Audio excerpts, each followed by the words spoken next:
नमस्कार, स्वागत है आपका फायदेमंद फंड्स में। मैं हूं नीरज और आज आपकी मुलाकात कराएंगे डीएसपी म्यूचुअल फंड की फंड मैनेजर अपर्णा कर्णिक से, जो हमें एक वैल्यू फंड के बारे में बताएंगी। डीएसपी वैल्यू फंड, जिसमें आप निवेश करके पैसे बना सकते हैं, वेल्थ क्रिएट कर सकते हैं। और जैसे इसका नाम है वैल्यू फंड, तो एक बड़ी डिबेट चलती रहती है, वैल्यू वाले स्टॉक लें कि ग्रोथ वाले स्टॉक लें। तो इस फंड की क्या नेचर है, कैसा इसका टेक्सचर, इसको समझेंगे। साथ ही अपर्णा जी से ये भी समझेंगे कि एज ए फंड मैनेजर इस वक्त उनका मार्केट आउटलुक क्या है। अपर्णा जी, बहुत बहुत स्वागत है आपका सीएनबीसी आवाज फायदेमंद फंड्स में। तो हम लोग फंड पे जी फंड पे हम लोग डिटेल में चर्चा करें उससे पहले मैं ये जानना चाहता हूं कि अपर्णा जी को इस समय मार्केट कैसा लग रहा है। अच्छा, अब हमारे फंड के कंस्ट्रक्ट के हिसाब से अभी आप देखोगे कुछ सेक्टर्स हमारे फंड में नहीं है जहाँ पे हमें थोड़े वैल्यूएशंस थोड़े चैलेंजिंग या स्टीप लग रहे हैं। मोस्टली कंज्यूमर सेक्टर्स आप देखोगे, कंज्यूमर डिस्क्रिशनरी, कंज्यूमर स्टेपल्स, ये सेक्टर्स में हमें अभी इतना वैल्यू दिख नहीं रहा है, तो वो हमारे फंड में नहीं है। बाकी कुछ सेक्टर्स में हमें वैल्यू रीजनेबल और अट्रैक्टिव दिख रहा है, जैसे कि अभी हमारे फंड में मटेरियल्स है, इंडस्ट्रियल्स, थोड़ा इंफॉर्मेशन टेक्नोलॉजी, फार्मा, ये सेक्टर्स में थोड़े से स्मॉल कैप्स, मिड कैप्स है, I mean small proportion stock by stock, but ये सेक्टर्स में वैल्यूएशंस थोड़े अट्रैक्टिव लग रहे हैं। ओके, ये अच्छा, मार्केट आपको ठीक लगता है, महंगा नहीं लगता मार्केट, कि market itself is not under valued? Actually आप इंडेक्स मार्केट, सब लोग मार्केट बेसिकली इंडेक्स लेवल पे देखते हैं। आप इंडेक्स लेवल, निफ्टी लेवल पे देखोगे तो उसका ऑलमोस्ट 10-12% सिर्फ दो स्टॉक है, HDFC ट्विंस, और अनदर 10% इज रिलायंस, और 2-3 जो मेगा कैप ICICI बैंक, ऐसे 2-3 स्टॉक्स है। सो वो मिसलीडिंग हो जाता है कभी कभी। हम क्या करते हैं कि हम हर सेक्टर को अलग और हर स्टॉक को अलग अलग केस बाय केस देखते हैं कि वो एक्सपेंसिव है या उसमें रीजनेबल वैल्यूएशंस मिल रहे हैं, या तो वो चीप है, मे बी अट्रैक्टिव भी है। तो पॉकेट्स है मार्केट के, like consumer, I said consumer, may be little bit industrials, जहां पे हमें थोड़े वैल्यूएशंस महंगे लग रहे हैं, बाकी मार्केट रीजनेबल लग रहा है। ऐसे हमारा व्यू है। ये असली फंड मैनेजर की पहचान होती है, वो अपने वैल्यू के स्टॉक ढूंढता, सेक्टर्स ढूंढता, उसको इंडेक्स की वैल्यू से बहुत ज़्यादा फर्क नहीं पड़ता कि वो 21 के मल्टीपल पे चल रही है और 900 रुपये उसका EPS है, क्या इससे क्या लेना देना। लेकिन इंटरेस्टिंग है अपर्णा जी। अब मैं ये जानना चाहता हूँ कि जो ये आपका वैल्यू फंड है, DSP वैल्यू फंड, इसमें आपने जो एलोकेशन किया है या जिस तरीके के आप स्टॉक्स चुनते हैं, तो एक डिबेट नॉर्मली लोग चलते हैं कि ग्रोथ वाले स्टॉक में ज़्यादा पैसा बनता है, वैल्यू स्टॉक में पैसा बनता है लेकिन स्लो मूविंग होता है, रिस्क हेज रहता है, डाउन साइड कैप रहता है, और अब वैल्यूएशन का मतलब ही होता है कि इतने लो पे लिया कि उससे नीचे नहीं जाएगा। इस डिबेट में आप शामिल होती हैं? आपको लगता है कि नहीं, दोनों एक ही चीज़ें लोग गलत समझते हैं, मिक्सअप कर देते हैं, एक्चुअली दोनों चीज़ एक ही है? हाँ, मैं आपसे सहमत हूँ कि ये ना थोड़ा लेबल या टैग का इश्यू होता है। मैं बेसिकली आपको क्या करना है as a fund manager, first आपको स्टॉक का क्वालिटी देखना है। वो कंपनी ठीक ठाक होना चाहिए, उसका बिजनेस अच्छा होना चाहिए, प्रॉफिटेबिलिटी अच्छी होनी चाहिए, उसका फ्यूचर ग्रोथ प्रोस्पेक्ट्स अच्छे होने चाहिए, उसकी मैनेजमेंट अच्छी होनी चाहिए। तो पहली बात है, आप वैल्यू या ग्रोथ स्टाइल या आपका जो भी व्यू पॉइंट हो, या आपका जो भी आपका जो प्रेफरेंस हो, पहले आपको ये चीज देखनी है।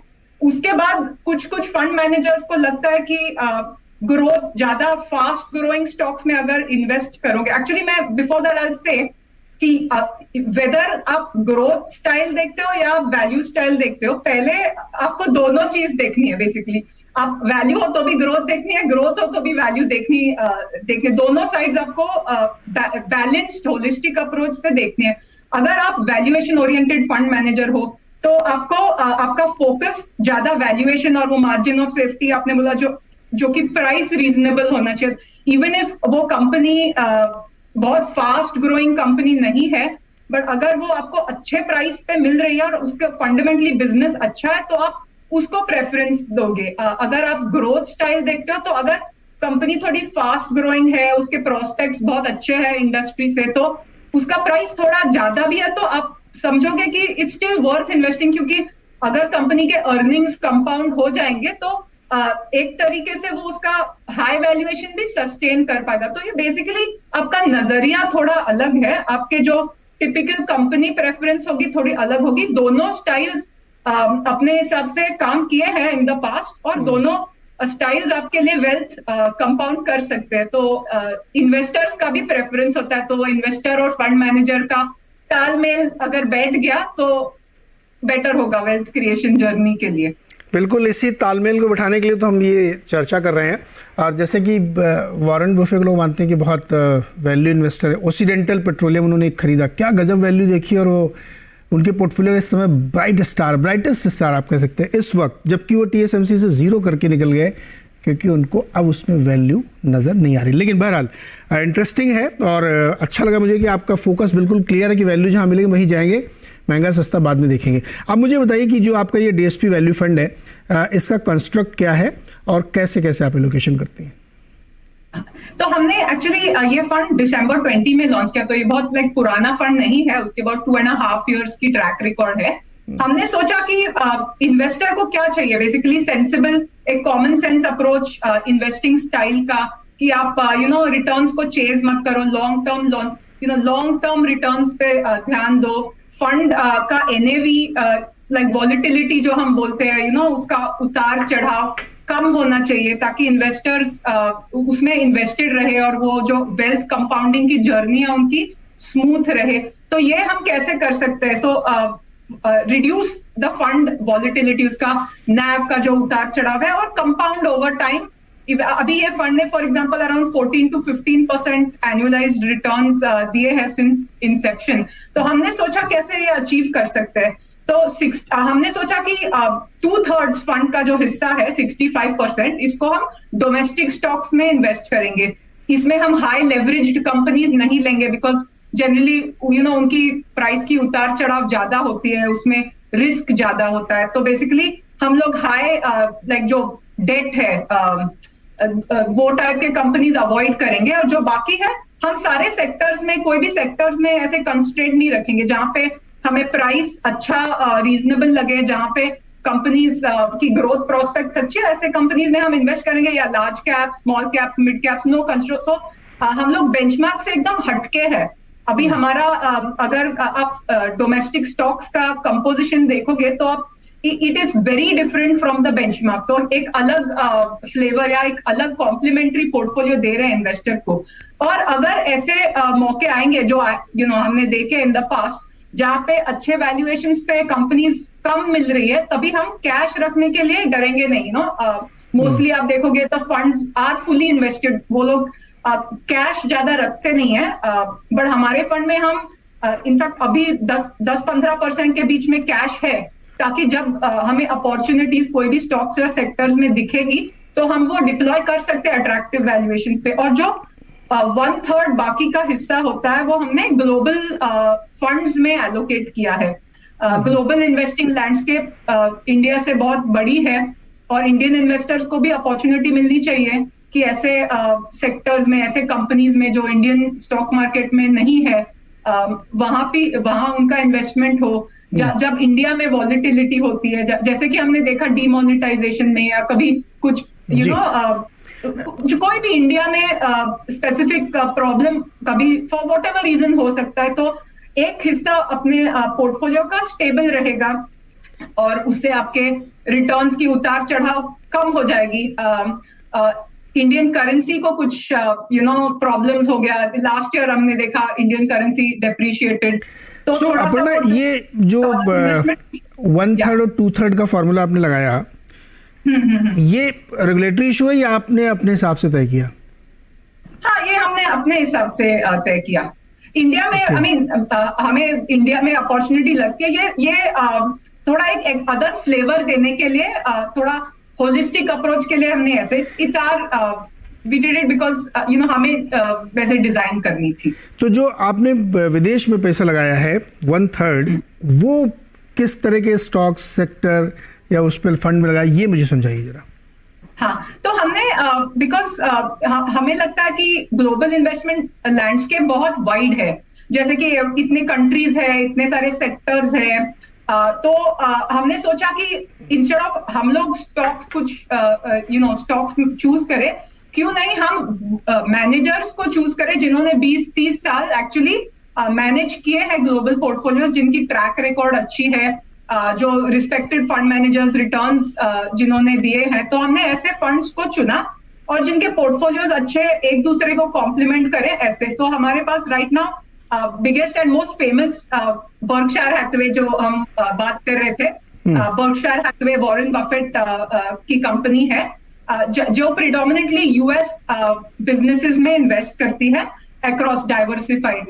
और हमारे 2 यूके बेस्ड फंड मैनेजर्स हैं, अगेन उनके ग्लोबल पोर्टफोलियोज है, और हमारे 2 यूएस बेस्ड फंड मैनेजर्स है। ये सारे fund managers almost 25 to 30 years के ऊपर के ट्रैक रिकॉर्ड है, उनके बड़े टीम्स है, और इसीलिए हमने उनकी ट्रैक रिकॉर्ड, फिलॉसफी, स्टाइल समझकर उनके फंड्स में इन्वेस्ट किए। सो अपर्णा, आपको लगता है कि इस समय चूंकि विदेशों में, फॉरेन में ज्यादा वैल्यू क्रिएशन हो रहा है, एक्चुअली वो ग्रोथ को रेप्लिकेट कर रहा है, और जो जिस तरीके के बदलाव, चेंजेस हम लोग टेक्नोलॉजी सेक्टर में देख रहे हैं, अब तो मजाक में ये भी कहा जाता है कि जो नैस्डैक 100 उसको नैस्डैक 10 मानिए और S&P 500 को S&P 5 मानिए, क्योंकि वही 5-7 स्टॉक से ग्रोथ वहाँ पे आ रही है। नाम भी मैं ले सकता हूँ जिसमें अमेजॉन है, माइक्रोसॉफ्ट है, एनवीडिया है। क्या ये जो 5-7 बड़े प्रोमिनेंट नेम है जो AI में बहुत धमाल कर रहे हैं और उनको लगता है कि $1 ट्रिलियन की अपॉर्चुनिटी है, ये आपके इस पूरे फंड में कैप्चर्ड है? सो हमारे फंड में ये है, yes, some of these are there, but इससे बियॉन्ड भी बहुत सारे कंपनीज है। तो मैं एग्जांपल दूंगी आप, हमारे एक फंड में ऑलमोस्ट 60% यूके और जापान बेस्ड स्टॉक्स है।